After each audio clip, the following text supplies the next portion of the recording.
part of me is really, really happy. I got to see where I was born. I got to see where my dad grew up. Mamá, papá.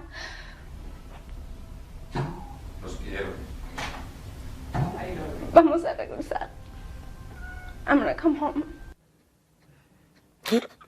I'm an illegal immigrant who went to Mexico and tried to come back and I got with these lousy handcuffs. That'd make a great T-shirt. That was one of the illegal immigrants that's part of the group of Mexican national pro-amnesty protesters that was detained last month for trying to re-enter the United States. I'm sure Mama and Papa will be happy to know that this group has been granted asylum by the Department of Homeland Security. And Mama and Papa are here illegally, too. The 9 illegal immigrants who have been dubbed the Dream 9 tried to return home as part of a staged protest by the National Immigrant Youth Alliance to draw attention to the thousands of illegal immigrants that have been deported by the Obama administration. Now, the protesters were detained, and now their case goes to an immigration judge who could, of course, grant asylum, allowing all 9 illegal immigrants to permanently stay in the United States.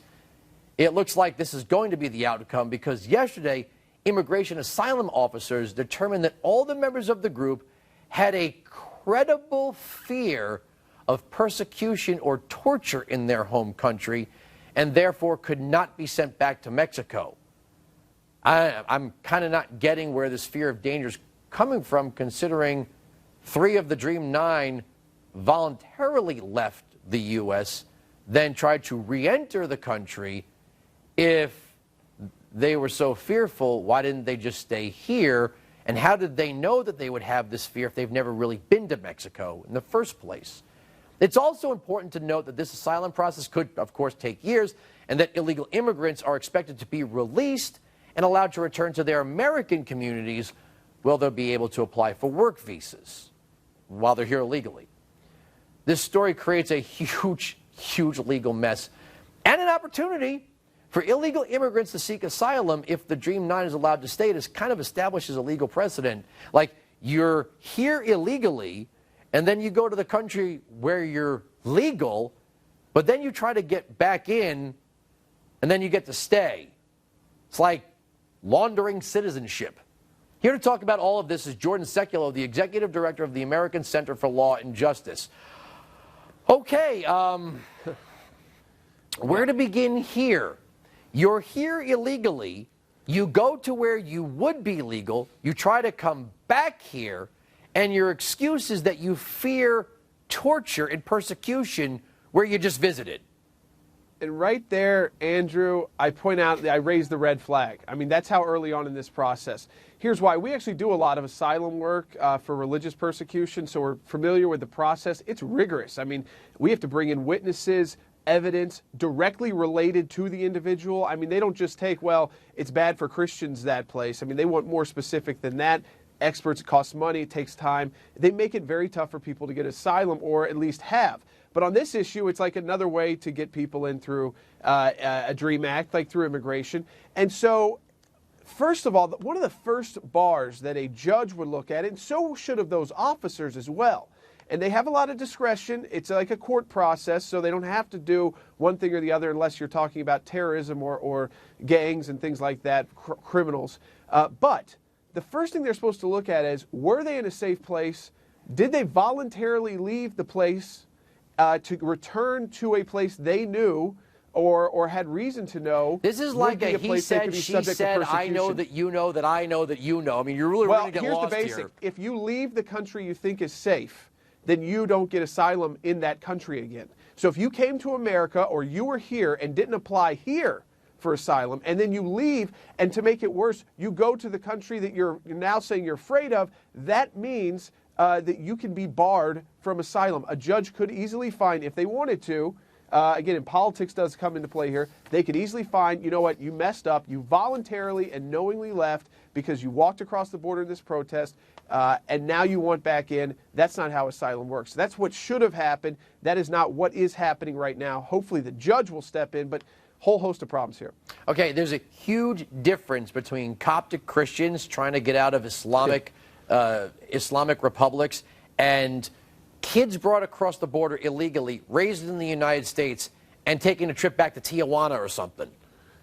Exactly right. And you know, Andrew, even for those Coptic Christians in Egypt who we've done work for, it's got to be specific. And this has to be the place they have to go. And, you know, to make an example, if they, on their way to the United States or away, just trying to get out, make it to a place in Western Europe, and if that place would settle them, they had a potential to resettle there. And asylum is very international law, and it's not a bad thing to do for people who need it.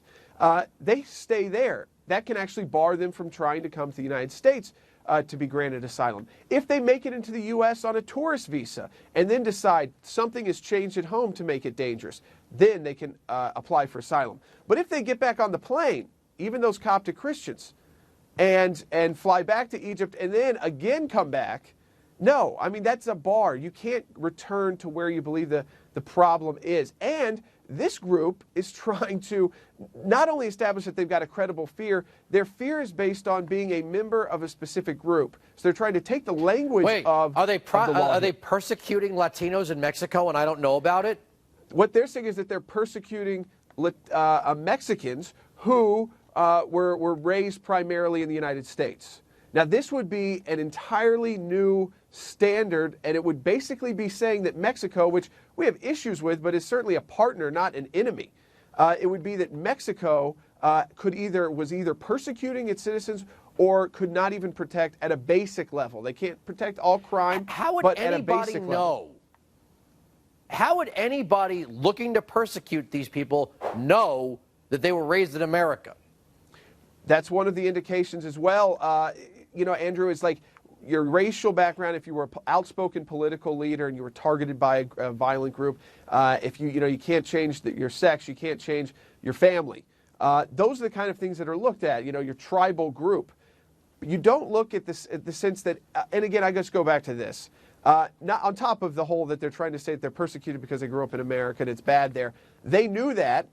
And so asylum is for people who are honestly seeking refuge and release, not people looking to make some political points. It doesn't matter what their political beliefs are. That's not what asylum is, not to make a political statement. It's for people who can't make political statements at the country they're fleeing and they're trying to get out because they're in a real fear. It's a substantial likelihood. The next level they've got to meet is not just this credible fear that asylum officers come up with to hold them here for now. The immigration judge will have to decide if there's a substantial possibility that they will be persecuted. That means violent, economic, physical, arrest, and even death. All right, and so their families as well. basically, the Department of Homeland Security Secretary can see a wave of people in this country illegally going to Mexico, getting caught coming back on purpose, and because of this precedent, just create a giant waiver. Well, this is one of the major issues, because you bring up this good point. Who is prosecuting this case? It's DHS, DOJ can be involved, the Attorney General, but primarily post-Patriot Act, it's the Department of Homeland Security and the agencies underneath. So obviously politics plays a major role because it's an adversarial proceeding, so they're going to be taking their cue. You could have a situation here when it gets to the court setting that the administration could say, we agree. That's happened in cases before. And the judge will then have to try and decide, but then those can be appealed as well.